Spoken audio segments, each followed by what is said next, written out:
윤 대통령의 탄핵 심판이 시작도 되지 않았는데 조기 대선 가능성이 거론되자 가장 적극적인 움직임을 보이는 여권 인사가 있죠. 화면으로 먼저 만나보도록 하겠습니다. 경북도청 천년의 숲에서 박정희 대통령 동상을 건립할 때는 저렇게 시끄럽지 않았어요. 최근에 정부가 좀 힘이 빠지고 그러니까 이제 야당들의 세상이 된 것처럼 보이죠. 근데 내용을 보면 또 그렇지 않습니다. 요즘 시국이 어수선하다 보니까 저 사람들이 또 기성을 부리는 거예요. 이게 신경 쓸 거 없어요. 네, 사흘 전 영상인데 홍준표 대구시장이 주인공입니다. 자, 윤 전 기자, 홍준표 대구시장이 최근에 대구에서 이제 이사를 하겠다라는 얘기도 하고 있고, 최근에 또 어제인가요? 10년간 사용한 휴대전화를 바꿨다고 하는데 이거 대선 시동을 걸고 있다고 봐야 되는 거겠죠? 네, 본격적인 대선 준비를 하고 있다 이렇게 봐도 무방할 것 같습니다. 먼저 저서 출간 계획이 전해졌습니다. 정치인들이 큰 선거를 앞두고 주로 책을 많이 펴내기는 그렇죠. 하는데 1월 중순 무렵에 얼마 남지 않았습니다. 무려 2권의 이 저서 출간 계획을 가지고 네. 있습니다. 그동안 자신의 SNS에 적었던 장문, 단문의 메시지들을 묶어서 책을 펴낼 예정이라고 하고요. 또 이 책과는 별개로 이 자신의 정치 전략 그리고 비전을 담은 책도 지금 현재 집필 중인 것으로 9권이나요? 전해집니다. 네, 그리고 이 말씀하신 것처럼 최근에 10년간 사용해온 휴대전화 번호도 바꾸고 또 지난 10월에는 이 부모님 묘소를 파묘해서 위패를 대구 근교 절에 모시기도 했다고 하는데 모두 대선 출마 채비에 나선 것 아니냐 이런 해석들이 나오고 있습니다. 그리고 앞서서 말씀하신 것처럼 지난 23일에는 의미심장한 글을 쓰기도 했습니다. 네.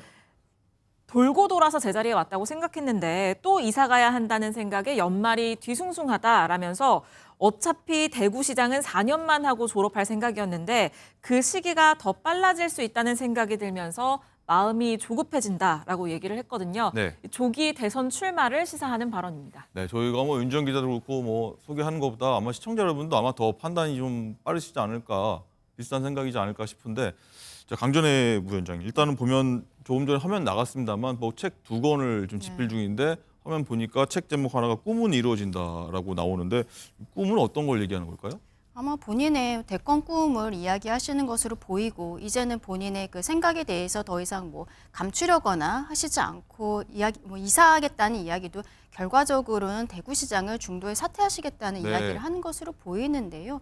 저는 이것이 어떻게 보면은 보수 지지층의 결집에 좀 오히려 안 좋은 영향이 있지 않을까라고 생각을 합니다. 대통령의 탄핵 심판 절차가 이제 시작된 상황이고 그리고 결과가 나오지도 않은 상황 그리고 수사에 대해서도 이제 시작되는 상황인데 어떻게 보면은 대권 주자의 한 명으로 계속적으로 거론되었었던 홍준표 대구시장이 연일 좀 강성 발언들을 하면서 마치 대통령의 탄핵이 이미 인용된 것처럼 본인은 이사 가겠다라고 단정적으로 이야기하는 것은 네. 저는 굉장히 좀 부적절하고 오히려 이런 것이 해당 행위가 아닌가라고 생각을 합니다. 네, 김정욱 행정관님, 조금 전에 자막으로 나갔습니다만 홍준표 대구시장이 부모 묘도 파묘를 했다는 내용이 좀 보이고 어제 SNS에 유승민 전 의원과 한동훈 전 대표를 동시에 좀 저격하는 글을 올렸는데 이런 상황들은 저희가 계속 얘기하고 있습니다만 대권 행보에 들어갔다라고 보는 게 맞겠죠?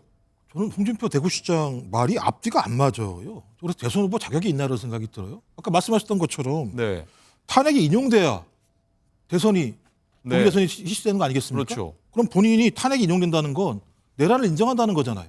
그럼 사과부터 해야죠. 그 당에 계셨던 분 아닙니까? 내란을 인정하시는 분이 사과도 안 하시면서 대선에 출마하겠다는 게 말이 되겠습니까? 국민들이 인정하겠습니까? 그리고 또 하나 유승민 전 의원하고 한동훈 전 대표를 레밍이라고 표현을 했는데요. 이분들 본인 말에 의하면 자신과 같은 뜻 아닙니까?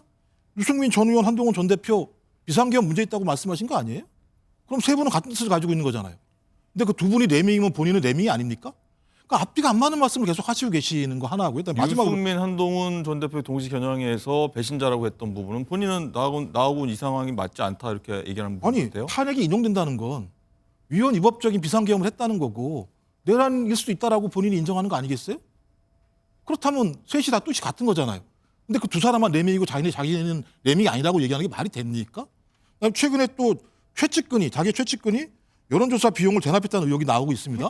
대구시장 선거 당시 8차례 비공표 여론조사를 했는데 2회를 대납을 했다는 거예요. 그리고 그걸 다른 사람 명의로 했다는 겁니다.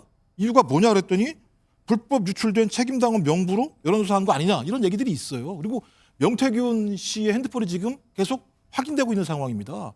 저는 이런 문제부터 명확하게 하고 난 다음에 어떤 대선을 출마하겠다 말겠다 말씀하시는 게 맞지. 앞뒤가 안 맞는 말씀을 하시면서 자신의 욕망, 자신의 권력 욕망 표출하시는 건 아까 말씀하셨던 것처럼 국민의힘 지지층에게도 또 그리고 국민의힘에게도 저는 매우 안 좋은 영향을 미칠 거라고 생각합니다. 네. 이에 대해 명태균 씨 관련해서는 홍 시장이 내가 사람 잘 봤다, 다 잘 끊었다 이렇게 얘기를 한 상황도 있다는 부분 전해드리고요. 자, 윤정현 기자, 어쨌든 홍준표 시장이 대선에 좀 시동을 걸고 있다는 내용 전해드리고 있는데, 그럼 지지도 뭐 대통령 범여권의 대통령 지지도 나오지 않지 않습니까? 네. 어느 정도이길래 지금 나온다는 겁니까? 지금 12.3 비상계엄 사태 이전에는 한동훈 일강 체제가 뚜렷했는데 네. 지금은 현재 4파전으로 재편이 되고 있는 상황입니다. 이 성탄절 바로 직전에 진행이 됐던 여론조사 결과를 네. 보면 오세훈 서울시장이 19%, 한동훈 전 국민의힘 대표가 18.8%, 홍준표 대구시장이 17.4%. 세 번째네요. 네, 원희룡 전 국토부 장관이 14.4%의 지지를 얻고 있습니다. 네 사람이 거의 비슷비슷하다. 사실은 저기 다 오차범위 내에 있거든요. 그렇기 때문에 비슷비슷하다라고 볼 수 있는 상황입니다. 좀 굉장히 네. 구도가 급변하고 있군요. 네, 또 특이할 만한 점은 지지 후보가 없다는 응답이 8.8%, 네. 잘 모르겠다는 응답은 8.6%였습니다. 이거 두 개를 더하면 17%가 넘거든요. 이 결국에는 홍준표 대구시장의 지지율만큼이나 지지 후보가 없거나 잘 모르겠다는 사람들이 지금 많은 상황입니다. 그래서 아직도 이 대권 구도에서 마음을 정하지 못한 지지자들이 여권에는 많이 있다, 이렇게 볼 수 있겠습니다. 네. 강전혜 부위원장님, 또 이 홍준표 대구시장 얘기가 나온 김에 이것도 한번 여쭤봐야 될 것 같아요. 이 조금 전에 저희가 홍 시장 사흘 전에 했던 박정희 전 대통령 동상 제막식 관련 얘기를 들어봤는데, 보니까 공무원들 불침번을 세웠다, 뭐 이런 지적이 나와서 재임 중에 이걸 건립하는 게 맞느냐, 뭐 이런 논란이 나오는 것 같아요. 어떻게 보십니까, 여기에 대해서? 이 동상 건립에 대해서는 초반부터 이야기들이 많이 나왔었죠. 그런데 홍준표 시장이 좀 강행하는 모습들을 보였고, 대구가 어떻게 보면은 보수의 심장이라고 불리는 곳, 네. 굉장히 강성 보수인 분들이 많은 곳이거든요. 어떻게 보면 홍준표 시장이 지금 이야기하고 있는 맥락, 이런 태도와도 저는 맞닿아 있다라고 생각합니다.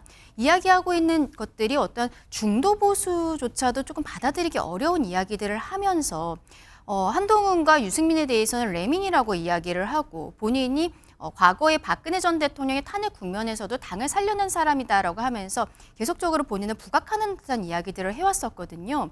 근데 여기에 있어서 마침 지금 상황에서 저 동상에 건립이 된 것은 어떻게 보면 홍준표 시장 입장에서는 시기적으로는 본인이 생각했던 것과 참 맞닿지 않았나라고 생각을 하는데, 저런 부분들은 사실상 글쎄요, 만약에 조기 대선이 이루어졌을 때 결과적으로는 중도에게 얼마큼 어필할 수 있는지, 저는 그런 부분이 되게 중요하다고 생각하거든요. 그렇다면 만약에 본인이 대선 후보가 된다라고 했을 때도 유승민이나 한동훈에 대해서 함께하는 부분들이 분명히 있어야 되고, 그것을 국민들께 보여드려야 되는 부분들이 있다라고 생각하는데요. 지금 저렇게 시작부터 본인과 생각이 다른 사람을 내치고 있는 이런 모습들을 조금 보기에 좋지 않다. 그리고 국민들께서도 특히 중도 보수 입장에서도 공감하기는 좀 어렵지 않나라고 생각합니다. 네.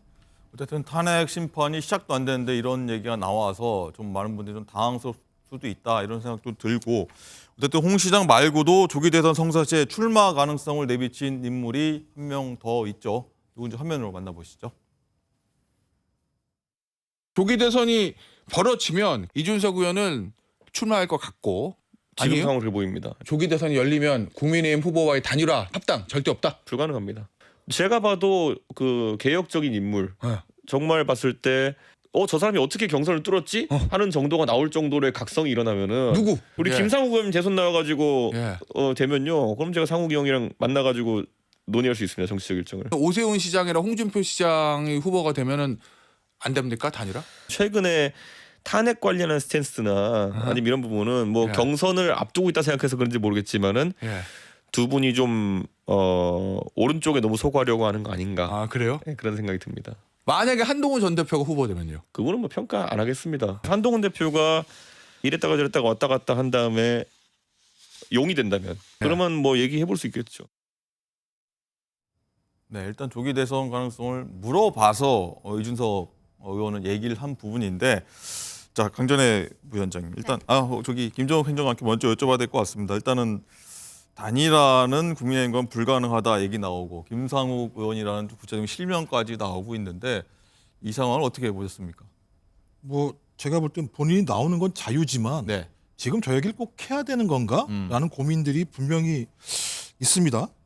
일단 그리고 또 하나는 뭐 국민의힘이 후보를 내는 게 맞나? 만약에 탄핵이 된다고 하면 어떤 얼굴로 후보를 낼 수 있지 이런 고민이 있고요. 그렇다고 또 그것 때문에 이준석 의원이 뭐 예를 들면 보수 진영의 후보가 돼야 된다? 전 이 논리도 맞지 않다는 생각이 기본적으로 들어요.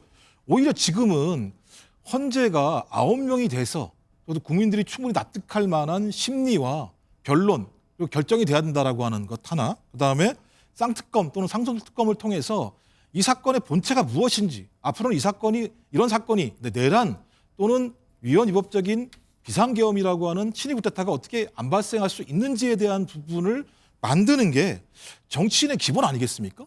제가 볼 때 선후를 달리하는 거죠. 그러니까 홍준표 대구시장이나 이준석 의원이나 재판에 관심이 많은 거예요.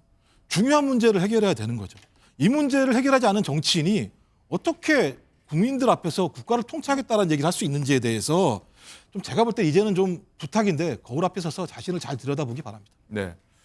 이런 논평 해주셨고요. 일단은 이준석 의원 같은 경우에는 모르겠습니다. 이 여권에서 이 국민의힘보다 본인의 자리가 현재로서는 좀 우위에 있는 거 아니냐 이런 취지 같은데, 강전혜 부위원장님 어떻게 보십니까? 이 부분에 대해서.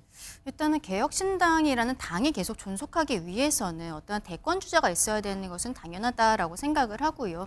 누구나 예상했듯이 개혁신당이라는 것은 어떻게 보면은 이준석이라는 사람의 개인기로서 끌어온 부분들이 분명히 있다라고 생각을 하거든요. 그러면 당의 존립을 위해서도 본인이 대선에 나가겠다라고 이야기하는 것은 저는 맞다라고 생각합니다. 근데 앞서 홍준표 시장과 비슷한 상황인데 지금 시점에서 저런 이야기를 하는 것, 어떤 차별화라든지 뭐 언론의 스포트라이트 이런 것도 필요하겠지만 저는 좀 맞지 않다고 생각해요. 왜냐하면 이준석 대표 같은 경우에도 본격적으로 재선에 들어갔을 때는 보수 지지층들을 본인 쪽으로 끌고 와야 되는 상황이거든요. 그런데 대통령의 탄핵 국면에 있어서 이것이 인용된다는 전제하에 지금 이야기를 한다라고 밖에 볼 수가 없기 때문에 이러한 것들이 나중에 국민의힘에서 지금 우리 행정관님은 후보를 내면 안 된다라고 하셨지만 저는 낼 것이라고 생각을 네. 합니다. 그럼 그 과정에 있어서 보수 지지층 내에서의 어떤 이야기들이 나왔을 때는 지금 이렇게 좀 앞서서 이야기하는 것이 본인에게 마이너스가 될 수도 있지 않을까라고 생각합니다. 알겠습니다. 어쨌든 조금 전에 나갔던 여론조사에서 오차 범위 내지만 오세훈 서울시장이 1위로 갔다 제가 좀 기억을 하고 있는데, 여권 장룡으로 굉장히 꼽히고 있죠. 뭐 주변에서는 뭐 고민 중이다라고 얘기를 했다고 하는데, 계엄 관련해서도 사실 발빠르게 얘기를 한 부분이 있습니다. 한번 듣고 얘기 이어가도록 하겠습니다. 명분 없는 비상계엄 선포는 어떠한 이유로도 용납될 수 없습니다. 민주주의 파괴 행위에 가담한 자들에게 분명한 책임을 물어야 합니다.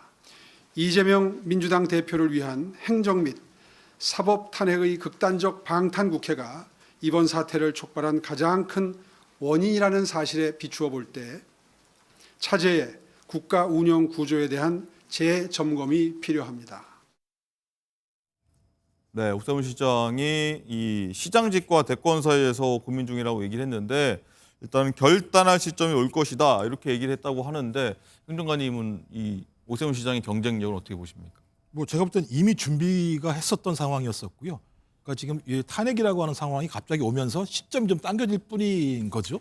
저는 오세훈 서울시장은 대선 후보에 출마할 거라고 생각을 합니다. 본인의 마지막 꿈은 저게 있다라는 생각이 분명히 들거든요. 근데 문제는 이렇게 나왔을 때 본인이 이 상황을 극복할 수 있을 것인가, 그러니까 본인만 예외일 수 있을 것인가. 왜냐하면 아까도 말씀드렸습니다만 대통령을 수사할 수 있는 건 내란과 외환의 죄에 해당을 합니다. 또 탄핵이 인용됐다는 건 어떤 내란죄를 인정했다는 겁니다. 내란죄를 인정받은 집권 여당이 후보를 냈을 때 그 후보를 국민이 인정할 수 있을 것인가라고 하는 근본적인 한계가 존재합니다. 박근혜 전 대통령 탄핵 때와는 다른 상황이 분명히 존재하기 때문에 이것을 극복할 수 있을까? 저는 이것이 오세훈 서울시장이 최종적으로 출마할지 말지에 대한 가장 중요한 고민의 마지막 언덕이라고 생각이 듭니다. 네. 강전혜 부위원장도 한번 여쭤보겠는데 오세훈 서울시장이 나온다고 하면 가장 경쟁력이 현재 여론조사 오차범위 내에 있지만 높은 건지, 또 하나는 어제 이거 있었습니다. 2036년 서울올림픽 유치 계획을 발표를 했는데 이 시점에 사실 발표한 부분에 대해서 많은 해석이 나오고 있거든요. 어떻게 보십니까? 서울올림픽 유치를 준비하겠다라고는 이야기를 했었지만 지금 시점에서 이야기한 것은 아마도 어떠한 본인의 치적으로서 좀 큰 사업을 하나 하고 싶었던 것이 아닌가라고 생각을 하는데요. 네. 과거에 뭐 세빛둥둥섬이라든지 좀 실패한 그 사업으로 보였던 부분들이 있지 않습니까? 결과적으로 본인이 서울시장을 하는 동안에 어떤 과거의 MB 때 청계천이라든지 버스와 지하철의 환승 시스템이라든지 이런 것들로 인해서 결국 서울시장을 찍고 대통령이 됐던 것인데 오세훈 시장은 지금 딱히 그렇게 본인의 치적이라고 할 만한 것이 실상 있는 것은 아니라고 저는 생각을 합니다. 그래서 그 부분에 대해서 일단은 서울시장으로서 무엇을 했느냐라는 질문에 대답하기 위해서 한 이야기가 아닌가라고 생각합니다. 알겠습니다.